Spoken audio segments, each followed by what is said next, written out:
Invité de cette édition, Alexandre Vautravers. Bonjour, merci d'être avec nous sur France 24. Vous êtes rédacteur en chef de la revue militaire suisse et directeur scientifique au Centre d'histoire et de prospective militaire. Nous vous avons souvent en duplex sur cette antenne pour commenter cette guerre.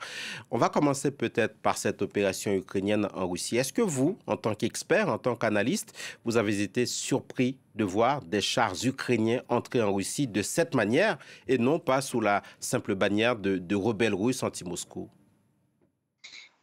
Alors effectivement, c'est une surprise et je pense que c'est l'élément le plus marquant de cette contre-attaque ukrainienne, c'est-à-dire le fait que non seulement cette attaque a surpris le public, l'opinion publique internationale, mais également la Russie qui s'est retrouvée à contre-pied dans cette situation et même un certain nombre de leaders occidentaux ne s'attendaient pas à une pareille offensive.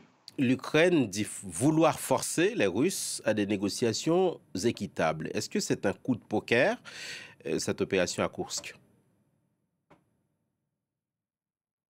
Oui, on voit cela dans les récentes négociations qui ont eu lieu pas très loin d'ici en Suisse au Bürgenstock, c'est-à-dire que les deux parties ont des clauses qui sont totalement incompatibles et donc l'Ukraine essaye de gagner du territoire russe de manière à, entre guillemets, annuler un certain nombre de pertes territoriales, de pouvoir négocier un échange de territoire dans une hypothétique négociation de paix.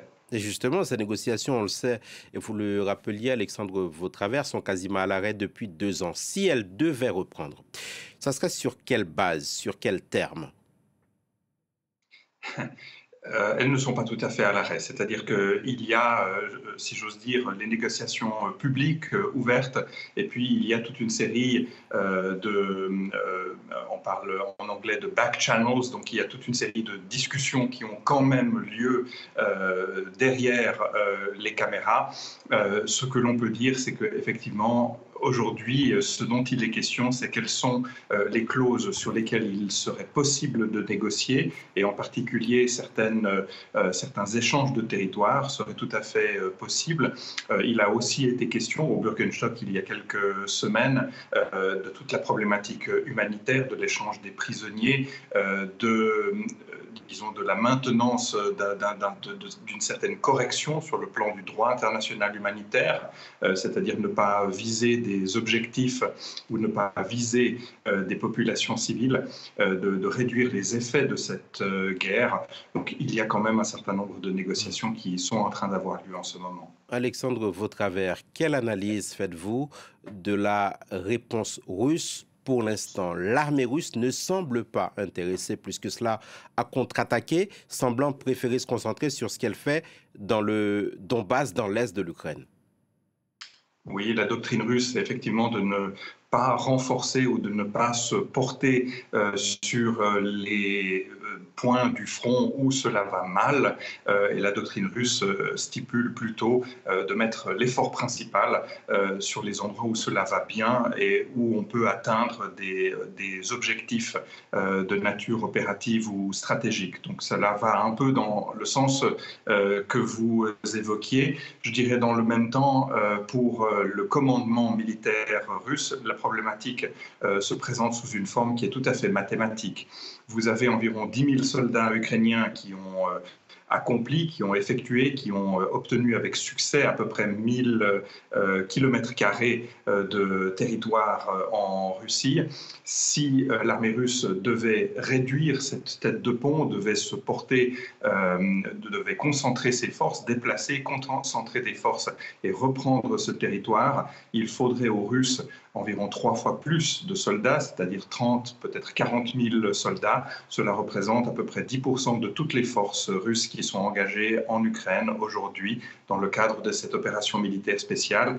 Et donc c'est une décision qui n'est pas très facile à prendre pour ce commandement militaire de stopper une bonne partie de ce que l'on fait sur le front dans le Donbass pour pouvoir libérer des forces et pouvoir reprendre ce territoire. On revient un peu sur ce que vous avez commencé à aborder tout à l'heure, sur les réactions internationales. Depuis le 6 août, on n'a pas beaucoup entendu de commentaires de la part des chancelleries occidentales sur cette opération ukrainienne en Russie. Elles sont assez discrètes, non?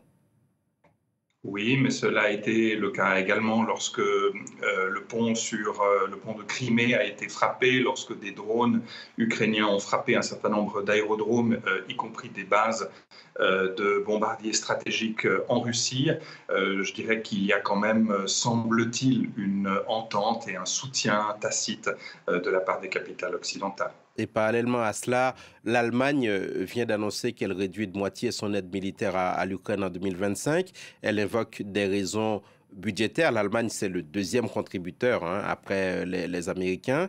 Est-ce que cette explication budgétaire vous semble plausible ou on pourrait plutôt y voir un signe d'un affaiblissement du soutien occidental à l'Ukraine? Non, je ne pense pas qu'il y ait un affaiblissement du soutien occidental. Ce qui est sûr, par contre, c'est que toutes les capitales occidentales font très très attention à leurs déclarations, surtout jusqu'aux élections présidentielles américaines.